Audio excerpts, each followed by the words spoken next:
คุณแม่คุณแล้วหรอ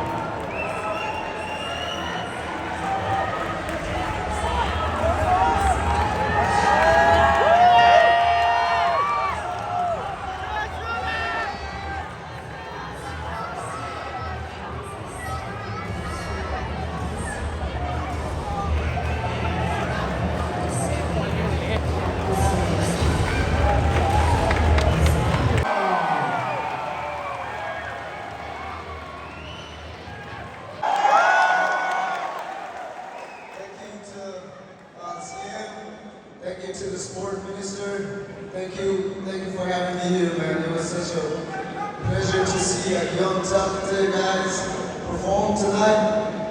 Thank you. I love you guys.